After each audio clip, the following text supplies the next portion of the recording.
Hallo und herzlich willkommen zu einer neuen Folge von Mountain Mentor mit mir, David Göttler.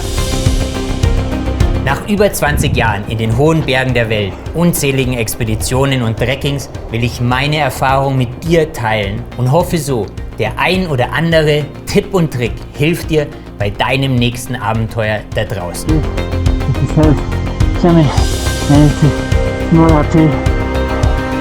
In dieser Folge zeige ich dir, wie ich fast ohne Höhenhusten davonkomme.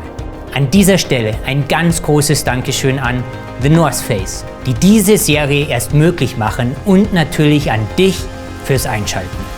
Ich freue mich über jeden Kommentar, jedes Like, und du hilfst mir sehr, wenn du den Kanal abonnierst.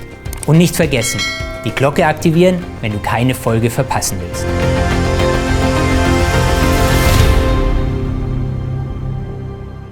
It's getting a little windy.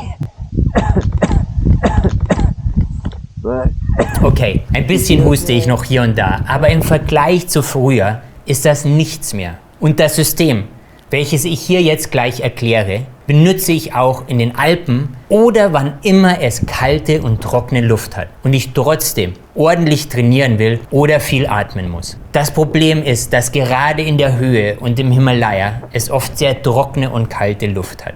Und man aber hier extra viel schnaufen muss, weil eben die Luft dort oben dünner und dünner wird. Wenn die Luft jetzt ein wenig wärmer und feuchter ist, kann sie von der Lunge viel besser aufgenommen werden. Wenn das nicht der Fall ist, dann führt das auch meistens zu dem berühmt-berüchtigten Kumbukaf, dem Kumbu-Husten, den man dort so schnell bekommen kann. Was schon immer geholfen hat, war einfach ein Tuch vor dem Mund und der Nase, durch das man geatmet hat. Also irgendeine Art von Buff. So habe ich das früher die ganze Zeit gemacht oder versucht, aber sobald das Tuch nass war, wurde es als nächstes kalt und wenn es ganz schlimm kam, ist es eingefroren. Das war nicht nur super unangenehm, sondern hat auch das Schnaufen selber so viel anstrengender gemacht. Dann habe ich irgendwann durch den Uli Steck die Erdrim-Maske entdeckt. Das war ein Gamechanger. Die Maske ist super simpel. Durch den Hohlraum vor dem Mund und der Nase wird die Luft hier durch die eigene Ausatemluft erwärmt und angefeuchtet.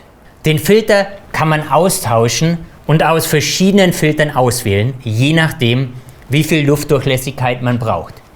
Ich habe meistens den Sportfilter Nummer 1 drinnen. Ich erneuere den Filter, wenn er einfach kaputt geht durch mechanische Einflüsse. Was zum Beispiel passieren kann, wenn ich nicht vorsichtig beim Verpacken bin oder wenn ich ihn nicht schön trockne und er dann irgendwann in sich zusammenfällt.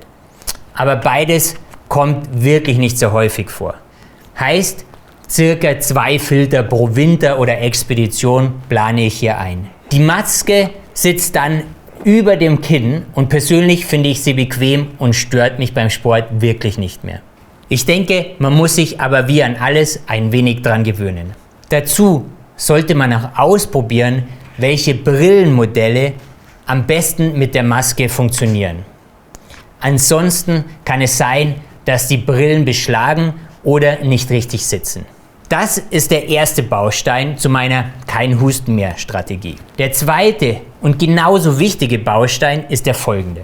In der Höhe und auf Expeditionen habe ich immer nachts einen Buff zum Schlafen vor dem Mund. Hier ist die Maske nicht angenehm und das Buff oder ein Tuch für mich die bessere Wahl. Man schnauft eh nicht so stark und intensiv, deshalb geht das gut. Auch hier schont man einfach seine Atemwege und trägt entscheidend dazu bei, ohne Husten durch eine Expedition oder ein Trekking in Nepal oder Pakistan zu kommen. Auch hier rate ich, dass du ein wenig ausprobierst, welcher Typ an Stoff dir am besten taugt. Es gibt manche, die wirklich sehr engmaschig sind und man wirklich nicht gut durchatmen kann oder sich einfach nicht gut anfühlen. Also für mich sind hier dünne und natürliche Stoffe die beste Wahl. So, mit den beiden Tipps und wie ich das jetzt seit Jahren mache, hoffe ich, kommst auch du hustenfrei durchs nächste Trekking oder die kommende Expedition. Probier es einfach mal aus und schreib mir in den Kommentaren, was du dazu meinst oder ob du ein anderes System hast, beziehungsweise was hier für dich funktioniert und was nicht. Ich bin gespannt. Wie immer, habt Spaß da draußen und denkt dran, Never stop exploring. Bis zum nächsten Mal beim Mountain Mentor mit mir, David Göttler.